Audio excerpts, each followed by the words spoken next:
guys. I haven't been to a Barnes & Noble in a long time. This is bringing me back. I used to come and have coffee and read and to be sorrowful in the coffee shop. But not tonight, because we're here to celebrate this book and learn everything about it. Here we go. I'm reading the flap. Go flap! You got this! Also, listen, feel free to film it, but also feel free to experience life as it happens. Without a phone. We are in a Barnes & Noble. Just remember that. All right, here we go. I'm very honored to conduct the conversation with these two brilliant minds. First up, we got Aubrey Plaza. You know her, you love her. She's originally from Delaware. Is best known for her role as April Ludgate on Parks and Recreation. She's produced and starred in several films, as well as performed at the Upright Citizens Brigade Theater in New York City, where I met her. She currently lives in California and is known to dress up like a witch every Christmas. And then we got your boy and mine, Dan Murphy. Dan is a writer and producer who lives, guess where? Los Angeles, California. He is also originally from Delaware. Tri-state area, here we go. He's a graduate of the Tisch School of the Arts at NYU and has been creative partners with Aubrey for over 15 years. Please welcome them.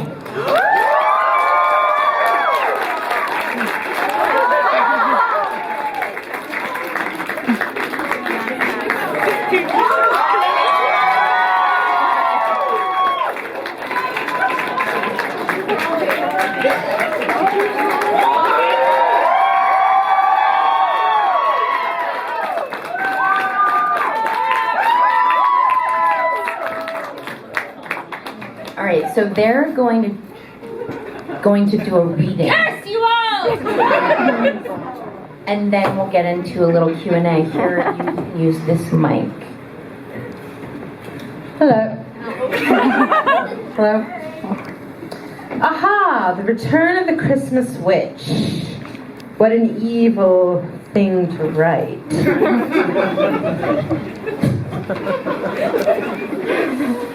Whispering to her. She looked up and saw Malachi circling overhead as the sun grew brighter.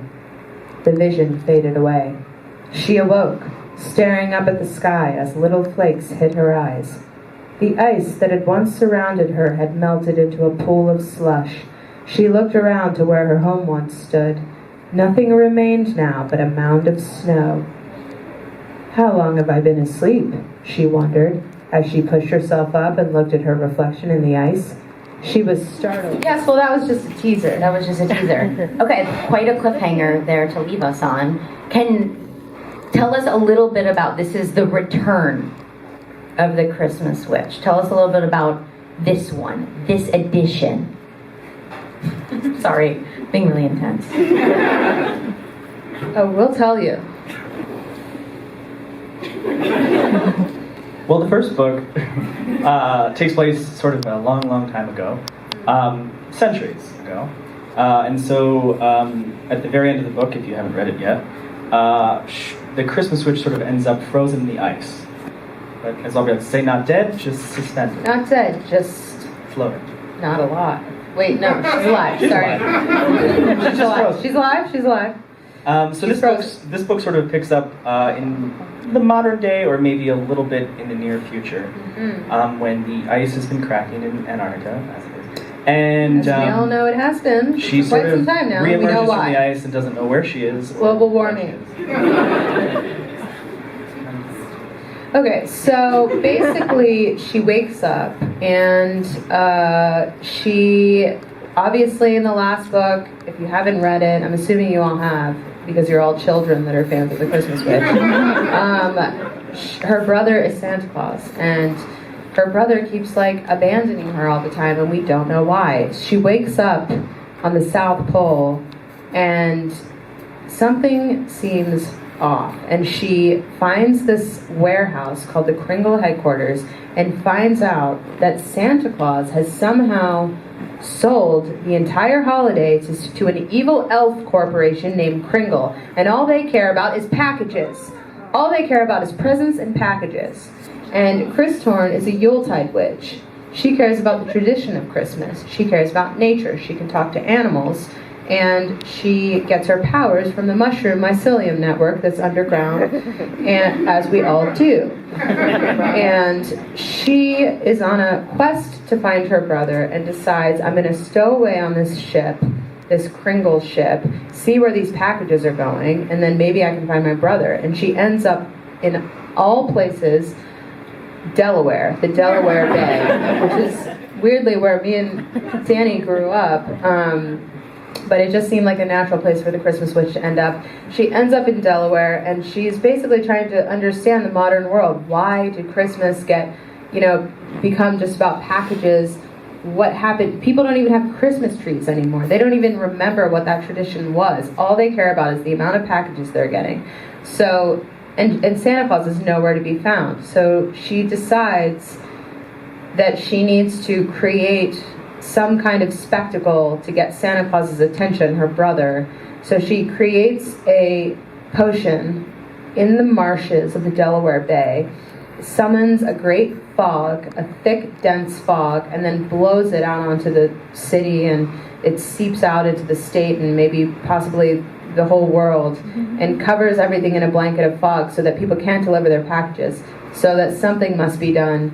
So in a way, she's kind of trying to ruin Christmas Eve, but really it's because she wants to get to her brother, and her brother does show up. Spoiler alert, there's a massive battle in the sky, and I'm not going to tell you who wins, but let's just say that Santa almost falls off his sleigh, and what? Also in this book, we introduce a new character named Poppy, who's a young girl who lives in Delaware, who sort of shares a lot of interests with the Christmas witch, and is sort of trying to figure her out. She sees this kind of like weird woman in the woods doing these potions, and she's not really sure like what it's about. So she's one of our new characters. She's on the back of the book. She plays Blue. There's Poppy. So I mean, I relate to that. Christmas, I'm a Jew, but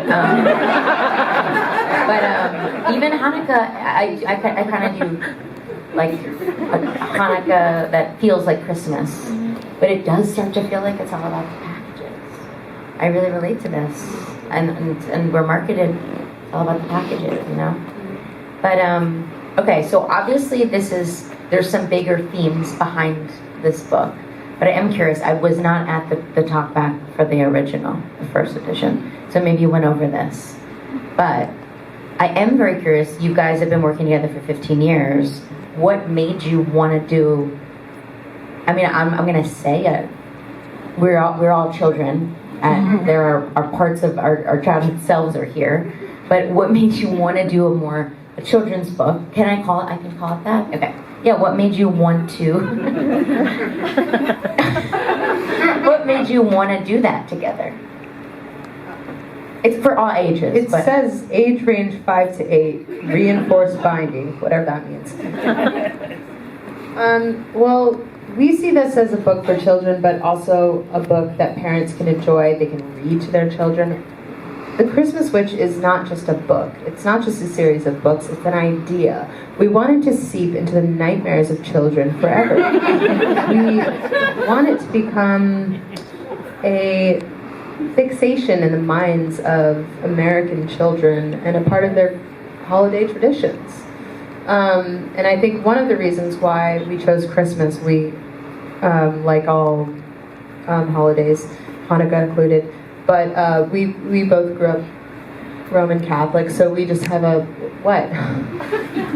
Okay, so we just, Christmas was just an obvious thing, and then we also learned that in Italy there's a tradition there where they have a character called La Befana, who's like the Italian Christmas witch, and Italian kids grow up knowing about La Befana, and they're like kind of scared of her, they like her. She's kind of this like old hag that like has a broom, and I don't really know, but like she, I don't, sweeps porches or something, and then she like leaves coal in people's shoes or something, and it's something, she leaves like presents or coal or something. I should have researched this more. I did at one point, but the point is, they grew up with this other kind of female character in their like Christmas traditions, and we were talking about how like America doesn't really have like a female Christmas character other than Mrs. Claus, and like Mrs. Claus is like, it's like She's so supportive. she's fine, but like Mrs. Claus is it's like it's always in relation to Santa Claus. Is she doing anything outside of being Santa Claus's wife and making him fucking beef stew or whatever the fuck she does? I know nothing about her. Nothing. We know not one fact about Mrs. Claus. That's what I'm saying. And I'm just saying, can we not have a Christmas female character that has, that isn't just married to the old man? The ball and chain. I mean, this isn't, and Santa Claus, we're not trying to villainize him or anything, but he's flawed. He has flaws, just like all of us. And we feel that this isn't just a book. This really happened, and we know this because it came to me in a dream, and it was more of like a story that I had to tell to get the word out, so that people would buy these books. Well, and I think too the point of why a children's book was just because we started talking about the character and the sort of legend. It sort of made sense to introduce it as like a fairy tale book for kids, like fairy tales that we all read growing up. So that's why it sort of took this form of a children's book versus like a chapter book or something. But we have every intention of making a live-action feature film at some point. And we can't wait to see you at the premiere. All of you are invited. That's one of my questions. So when you began, was that always there, or did you even, or did it? No, it was big. Levels. It was big. There were levels. There were levels. We, in fact, one of the first things we talked about was having an amusement park called the Christmas Witch. You know how they have like the Harry Potter world or whatever? We were like, we want the Christmas Witch world. We want Christmas Witch rides. So we went backwards. We started there, and you have to Start with the IP. Yeah, you have to start with the books first. But that's where we landed on. I wanted the ride more than anything, the roller coaster with the haunted Christmas Witch stuff, and so we went. But the idea was always really big. No, for real. Like I think when we first started talking about the idea, we were thinking about a movie, and then we were just like, no, we need to like build the legend. So the Legend of the Christmas Witch, which is our first book, which if you don't have it, please go buy it now. It's for $9.99, and actually I'm making that up. Not any idea how to get it. Network here is like, no, it's not. It's not. Just go to your local buy indie. No, I'm kidding. Barcelona, I love you. I'm kidding. Buy it anywhere. It's a joke. God, you're loosen up. Relax. Everybody relax. No, buy it anywhere you can. It doesn't matter where. It's all helpful. Buy it. Tell everybody. What am I talking about? Important things. Okay, I'm very curious about something. Okay, so the artwork is beautiful in the book. The illustrator, Julia Iredale. Great. Is Julia here? No. Great. Because I'm about to rip it up. No, I love the artwork in this book, and I'm so curious. And maybe this is self-question. I'm just very curious. When you guys write the children's book, are you going through? And you're like, are you saying like, Poppy's new in this? This is what we want Poppy to look like. Like, what is the process with working with an illustrator? Does she come with her ideas, or are you like, no, we have? No, I think it was very interesting. We had no idea going into it how we would work with the illustrator, and we found out that you sort of work through the art director on our book, a guy named Jim Hoover. He had some ideas for us and sort of recommended some illustrators that he thought would sort of like match our vibe. And Julia is a young woman that lives in Vancouver. And so Aubrey and I have spent some time in Vancouver shooting various things. And we love sort of the the forests and the fog and all of that was, kind of the right feel for the book. But in terms of specific character design, I think our ideas and her ideas sort of get filtered through our art director. So I think she started off with some different designs, and we kind of gave feedback and worked like that. And then once we got the main characters down, that was the first book. And for the second book, as you might notice, that Christmas Witch in the first book has red hair. This one she has white hair. That was some, and Santa's obviously older. But in terms of Poppy, I don't know that we had any specific ideas. No, we just let her imagination run wild, Poppy. But the most important thing is the dog looks like my dog. That That's my dog. And we said that we wanted Noah to be kind of hot. Oh, yeah. Noah's the guy at the beginning. And then it's just a random coincidence, but one of the people I dedicated the book to, this book, is my grandmother, and there is also a Grammy character in it. And by complete coincidence... It looks exactly like his Grammy. It's actually fucking weird. Yeah. It is really weird. But yeah. Okay, should we open it up to some audience questions that I already have? Okay, Zoe, I love doing this. Zoe asks. Okay. Oh, okay. Interesting question, Zoe. You don't have to ask them if you don't No, want them. if you could have anyone star in the live action adaptation of the book, who would you love to see? Anya Taylor. No, I'm kidding. No, me. You guys. Joking. No, it just does look like something she would do. But no, good for her. I think, I don't know. We didn't write it. Selfishly, I did want to steer the illustrations in a way where casting would be obvious. But I'm so old at this point that by the time this movie gets made, I'm going to be knocked up with 5 children, driving them around to soccer practice. I don't even know if I'll be able to. I'll be the mom. I'll be like the evil elf living in the fucking cave or whatever. I'm even going to be considered for this. I wouldn't even have a chance. You would, Abby. What? You just do it. What? You are not. I am. You're not. Believe me. I don't know. You're not. I don't know. Who do you want? Just say it. Do you want Anya? You want Anya? I knew it. We created something together and get your agents involved. all right. All right. But Santa Claus. All right. Oh, go. No. Santa Claus. Whatever. Oh yeah. No, just someone. I don't know. I don't know. Forget it. But also, it seems like a live action, but with a lot of visual effects help because these people have to kind of age, right? Yeah, they have to age. There could be visual effects to age the other way first. Benjamin Button style. Yep. A little bit. Brad Pitt. Yep. Whatever. Yeah. There's a The world is our oyster. Yeah. Okay. So many Well, possibilities. Ella has a big question here. What did you learn when writing the book? In general.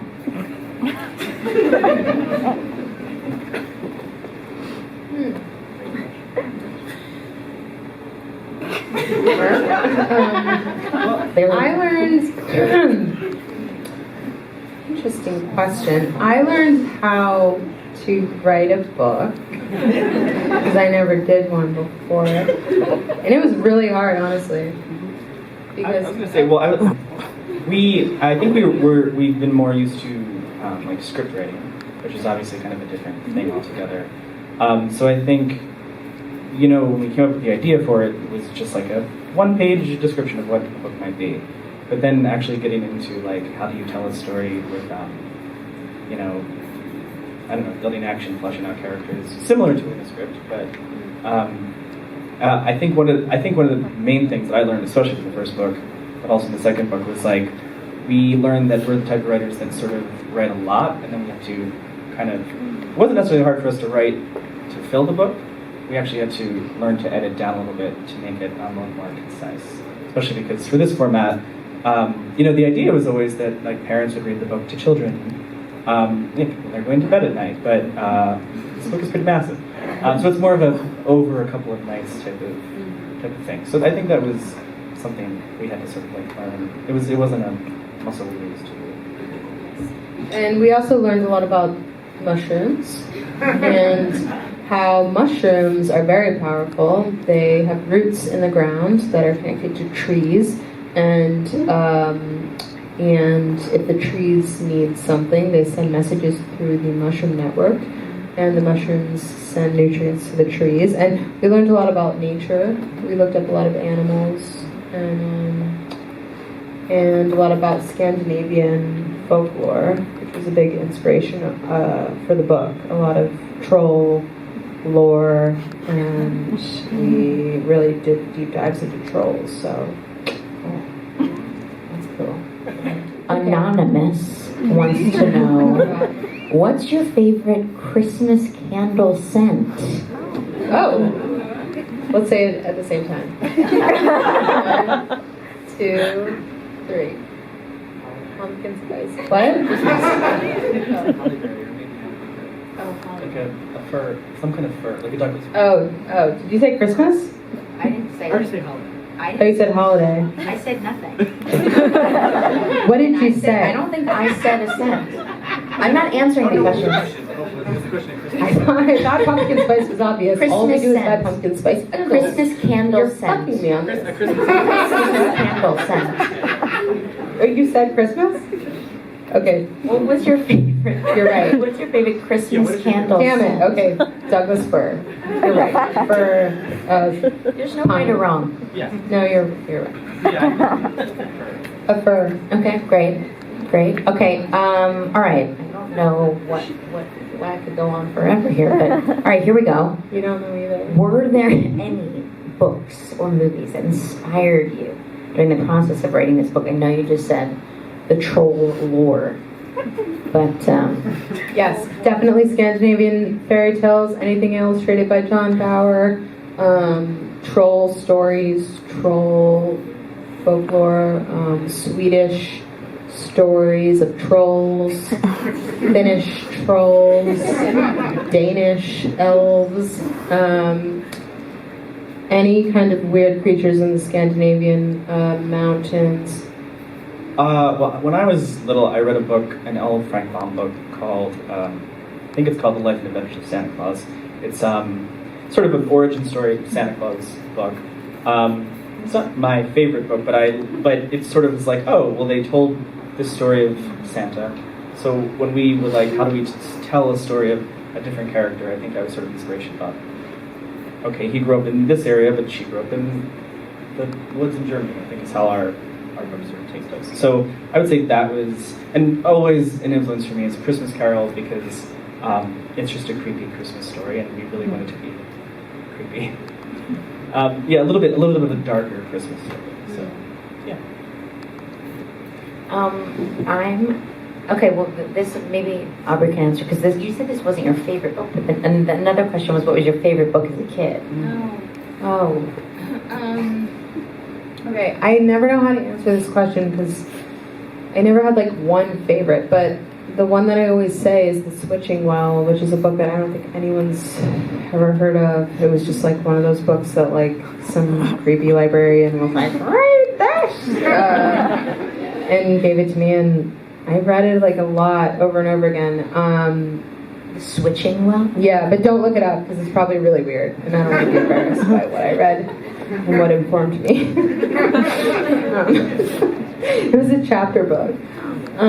Yeah. But what else did you like? Well, I would say, like, my favorite Christmas book, which is interesting, it was a book my grandmother gave me when I was probably 6, was Polar Express. And that book is just, it's beautifully illustrated, also a little creepy. So I think when we first started talking about writing a holiday book in general, that was a big inspiration for us. My favorite books growing up were the Wizard of Oz books. Aubrey loved those too. Mary Poppins and Alice in Wonderland, those types of books, I would say, were books that I read multiple years in a row. And Scary Stories in the Dark. I do love the creepiness of these, and you're right. Christmas, it's so warm and jolly, but is quite creepy. Yes. He's sneaking in. He's sneaking in. He's coming into your house. Right. No one said you could do that. But it's very creepy, and it's just surprise, all the stuff you don't know where you get. He eats your food. Disgusting. Yeah, there's a lot of Santa Claus. It's really? I know. I had this. This had never occurred to me. Last year, I was sitting. I think it was sipping wine, watching a Christmas movie, and all of a sudden, I got so freaked out by the idea of just an old man walking on the roof in a bright red suit is actually a really creepy idea. And one of the things in our first book is sort of the Christmas witch is perceived as creepy. She herself isn't necessarily. She's just gone on this sort of search of her brother. But the sort of the people that are observing her and see glimpses of her or get these gifts from her just automatically think she's evil. So it's kind of a commentary on that. She isn't inherently. No, she's misunderstood. But I think the point of these books is that Santa Claus is not misunderstood. It's we all get what you're going for. Yeah. It's done. This felt. I know that you've always thought about the film, but this felt these could keep going. Will they? This series, it feels like there should be a little box set at some point. You know what I mean? Yes, we are working on the box set. We absolutely have a third book that we're working on right now. Thank you. I don't know, it's a world building kind of project, and like I said, it's bigger than a book. It's not just a book. It's a nightmare that we want to keep going and to entertain generations to come. So in whatever format that happens, books, movies, limited series. What you'll see when you read the book, that this ends on a very big, major cliffhanger that just begs for a third book. I think we just sort of exploring this character. I feel there's a lot of facets about the character that we haven't gotten to yet, origin stories and stuff like that we would love to explore in the book. So that's the love story. She's gonna get with Noah in book 4. I don't know. What was I about? Okay, That's it. you feel good? Do you have feel anything great. else that I didn't ask you about that you want to tell the masses? No, we just want everyone to just tell little children about the Christmas witch. Tell little children that the Christmas witch is coming. She comes every night, Every night. Sorry.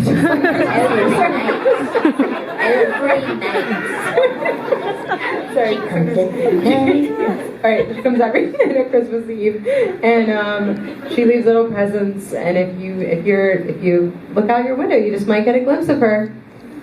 And if you leave her a gift of twigs and sticks or whatever, she'll give you a gift or whatever. We were working that part out. How many witches' hats do you have? At this point, I don't know, I'd say a gaggle, maybe 6 or 7. It's hard because they're all over the house and I find them in different places, and then I'm oh my god, I have this one, I have can't believe it. Anyway, thank you so much for coming. Thanks so much for having me. I love you. This is so fun. Give it up for Abbi! Answer your questions. I think, should I say that you guys will be doing, they're going to be, right? You're going to be doing a signing. Yes. You can get your book signed. She's looking at me. Yeah, no, we don't know where and how it works. You guys are going to hang out right where you are. Okay. So we're going to start a signing line. We're going to take one row at a time and line up along the side over here.